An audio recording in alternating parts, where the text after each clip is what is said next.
भक्तवत्सल भगवान की जय हो। अब ब्रह्मा जी ने और नाना प्रकार की सृष्टि उत्पन्न की। स्वयंभू मनु और महारानी शत्रुपा का विवाह कर दिया गया। यहाँ से मैथुनी सृष्टि प्रारंभ होती है।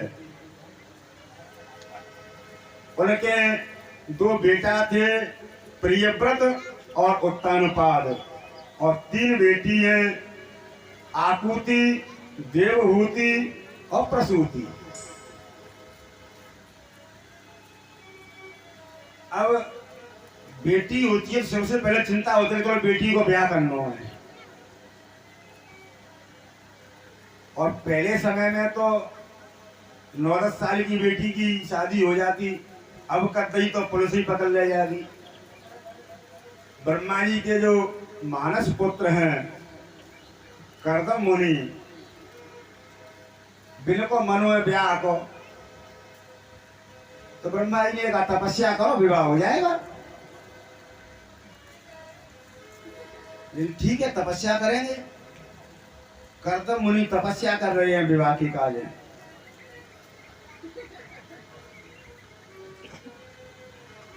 देखो, पहले विवाह के काज तपस्या करनी पड़ती। ये अर्थात ये मान लो तपस्या करके हम अपने शरीर को, अपने जीवन को एक इतना स्ट्रांग मजबूत बनाते कि जिससे हम गृहस्थाश्रम का निर्वाह आराम से कर सकें। और अब आज के समय में तपस्या तो ना, पर पूजा पाठ जरूर कराना पड़ता है बेटा के विवाह को। अब मम्मी पापा कराए रही है, हमारे बेटा की सगाई ना है रही, आज तो बहुत में पर लौट जाते हैं।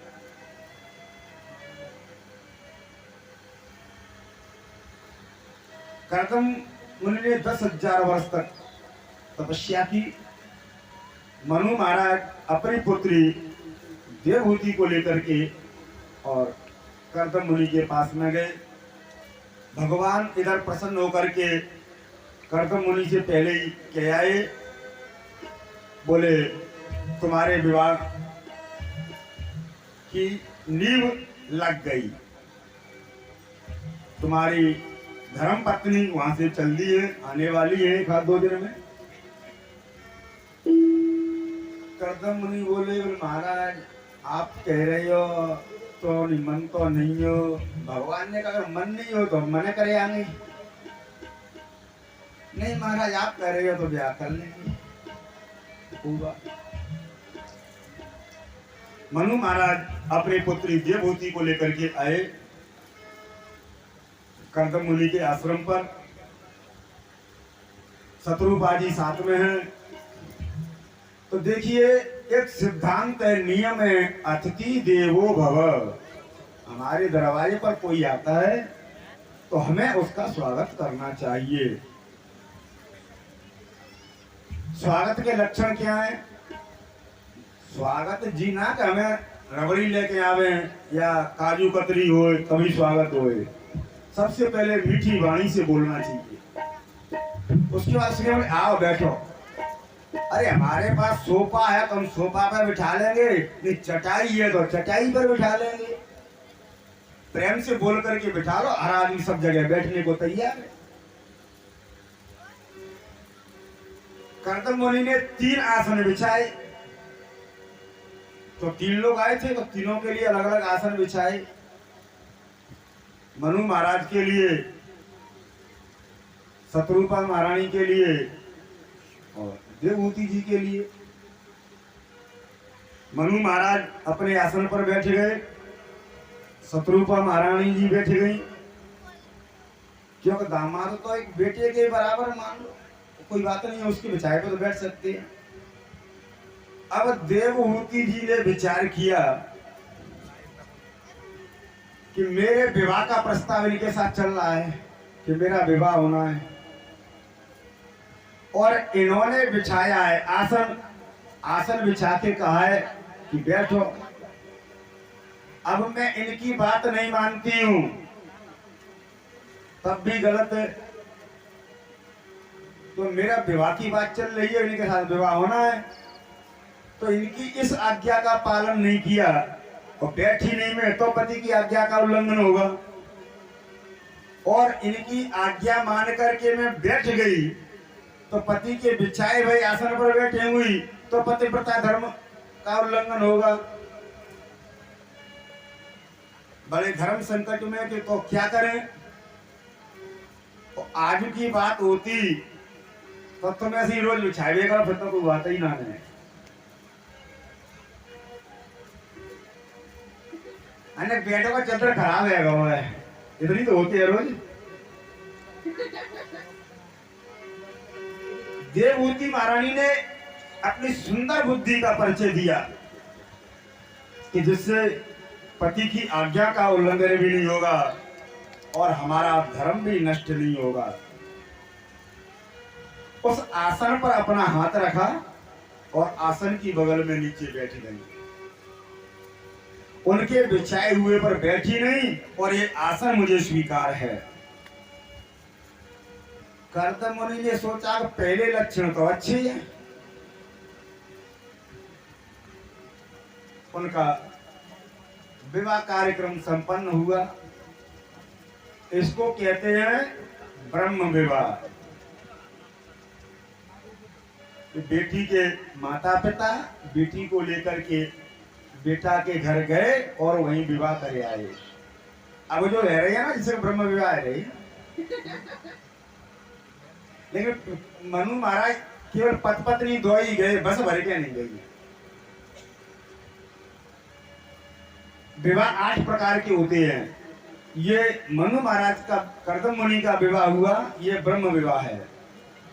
आज के समय में हम लोग जो विवाह कर रहे हैं, बारात लेके लड़का वाला लड़की वाले के यहाँ जाता है, इसको प्रजापत्य विवाह बोलती हैं। और भगवान कृष्ण के हुए जैसे कौट के यहाँ सगाई भई, कोई बारात लेके आओ और दुल्हन को लेके चलो गो। सुषपाल बेचारा दूल्हा वाले के यहाँ प्रभु ले गए। इसको कहते हैं राक्षस विवाह। ये राक्षसियों की नीति है। कर्दम मुनि ने एक शर्त रखी कि एक बेटा होगा, सोई हम छोड़ करके जंगल को तपस्या करने चले जाएंगे। देवभूति ने कहा ठीक है।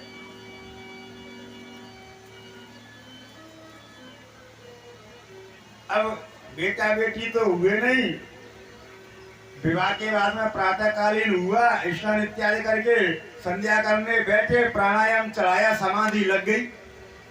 समाधि लग गई तो लग गई लंबी समाधि, ध्यान ही नहीं रहो, हमारा ब्याह बहु है। देवभूति महारानी उनकी सेवा कर रही, ली में चढ़े तो भाई झरावे। काफी समय बाद समाधि टूटी, देखा कि बगल में एक स्त्री बैठी हुई है। उनसे पूछा कि देवी आपका परिचय। देवभूति जी बोले महाराज मैं आपकी धर्मपत्नी हूँ। महात्मा बोले हमारा ब्याह भाव। महाराज याद करो, महाराज मनु की पुत्री, महाराज मनु अपनी धर्मपत्नी शत्रुपा के साथ में अपनी पुत्री देवभूति को लेकर के आपके पास में आए थे और यही आपका विवाह संपन्न करके अपनी पुत्री को आपको देकर के चले गए थे। कर्दम मुनि को याद आ, बोले हाँ हमारा विवाह हुआ था। फिर बोले तो देवी जब हमारा आपका विवाह हुआ था और आप इतने वर्षों तक चुपचाप बैठी रही, आपने कुछ कहा नहीं, कुछ मांगा नहीं। प्रभु आप भजन में लीन थे, मैंने सोचा कि इनके भजन में भंग क्यों डालूं, मैं आपकी सेवा करूं, आप भजन करें। देखिए पत्नी अर्धांगिनी होती है। पत्नी का कार्य इतना है कि वो अपने पति का सहयोग करे और उससे कहेगा तुम धर्म कर्म करो, मैं इसमें तुम्हारा सहयोग करूंगी।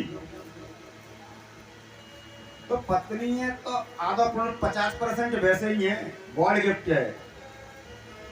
वैसे क्या गॉड गिफ्ट तो बहुत हुए हैं, लेकिन 50% तो होती है, जहां तो सका ही ना है।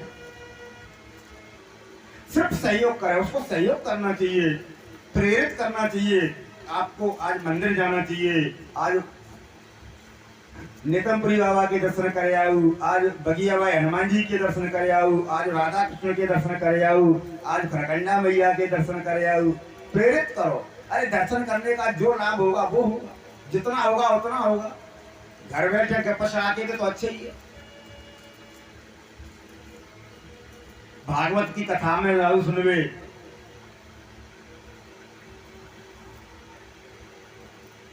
कर्दम मुनि ने कहा अच्छा तो तुमने मेरी सेवा की, अब देखो देखिए ये तपस्या का प्रभाव है। कर्दम मुनि ने कामक नामक विमान को बनाया। आज हवाई जहाज बन रही है, एरोप्लेन बन रही है, कोई बड़ी बात नहीं है, कोई नया काम नहीं है। आज के हवाई जहाज एरोप्लेन पेट्रोल और डीजल से चलते हैं, खर्चे के साथ में। उस समय के विमान फ्री में चलते थे, इनसे अच्छे विमान थे। कर्दम मुनि ने जो कामक विमान बनाया था, उसी विमान के अंदर बगीचा था, पार्क था बढ़िया बैठने को, सरोवर था, आज की भाषा में स्विमिंग पूल कहें, नहाने के लिए तालाब था उसी विमान में। आज के हवाई जहाज में ऐसा हो सकता है? हवाई जहाज में पेड़ लगा सकते हो? सुंदर सुंदर उस बगीचे में वृक्ष थे। और कर्दम मुनि ने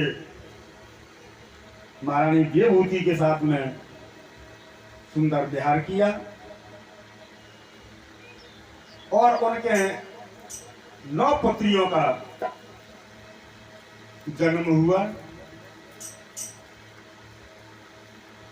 अब कर्दम मुनि को एक ध्यान आया, बोले हमारी शर्त तो एक बेटा की थी, और तो 9 बेटी हो गई, अब हमको जाना चाहिए जंगल में।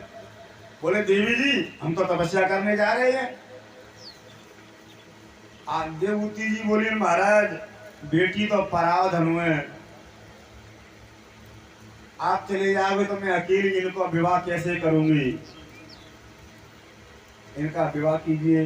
फिर महाराज शर्त बेटा की यही, बेटी की नहीं, कोई बेटा तो हुआ ही नहीं। फिर उनको ध्यान आया, बोले अच्छा, बोले मेरे घर में तो भगवान आने वाले हैं। उस समय व्यतीत हुआ, महाराज कपिल भगवान का प्रादुर्भाव हुआ। बोला कपिल भगवान की, कपिल भगवान का प्राकट्य हुआ। कर्दम मुनि की जो बेटियों का विवाह है उसका वर्णन कल की कथा में करेंगे। पूरे 4:30 और अब देवहूति महारानी को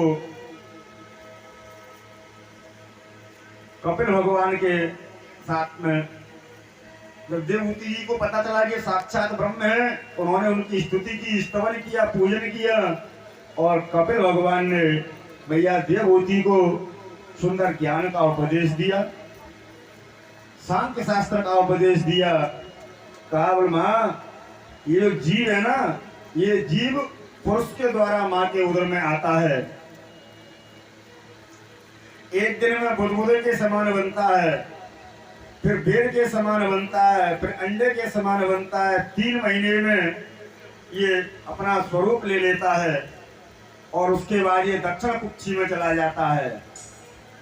फिर माँ जैसा खाती है, खट्टा मीठा चटपटा, ये उसी का आहार करता है। माँ कठोर चीज खाती है तो इसके शरीर में जाकर कोई चुभती है और इसको कष्ट होता है, कष्ट होता है, तब ये जीव ईश्वर की प्रार्थना करता है।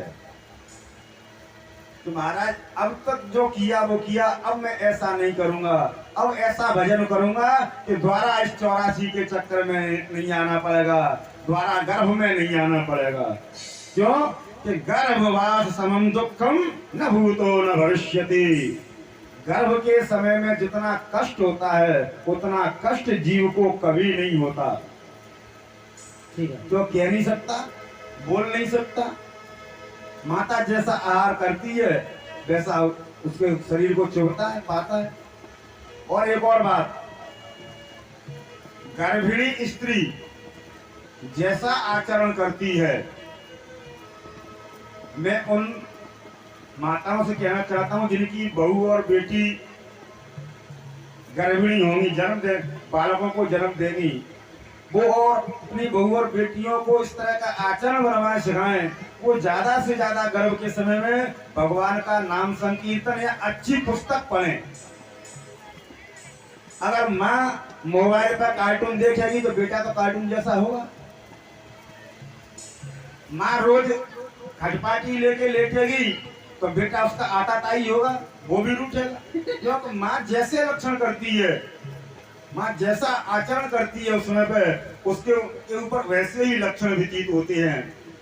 इसलिए उस समय पे बहुत ज्यादा से ज्यादा सावधानी रखना चाहिए। हमें अच्छे नित्य भगवान की पूजा करना चाहिए, सेवा करना चाहिए ठाकुर जी की। ज्यादा से ज्यादा भगवान का नाम संकीर्तन करें, अच्छी धार्मिक पुस्तकों को पढ़ें और अपने घर के कार्य को बड़े सुंदर शालीनता के साथ करें। इस प्रकार भगवान कपिल ने अपनी माँ देवहूति को सांख्य शास्त्र का उपदेश दिया और माँ देवहूति ने उनका पूजन किया और भगवान कपिल वहां से माता को प्रणाम करके गंगा सागर के लिए चल दिए। बोला कपिल भगवान की। आज की वाणी को यही विराम देंगे। कल 9 कन्याओं का विवाह, द्रौपदी का चरित्र, अजामिल का उपाख्यान और जहाँ तक है तहाँ तक प्रहलाद जी का चरित्र कल करेंगे। प्रहलाद जी का चरित्र श्रवण कराएंगे। अब 2 मिनट के लिए एक सुंदर भजन होगा, उसके बाद में आरती, आरती के बाद में प्रसाद, आरती प्रसाद लेकर के फिर अपने गंतव्य की ओर प्रस्थान करेंगे और पल्ला झाड़ते हुए प्रस्थान नहीं करेंगे। ज्यादा नहीं तो दोनों घर न पहुंचा तो चर्चा करते ही जाए कि भगवान लाल है, सांवले है, पीले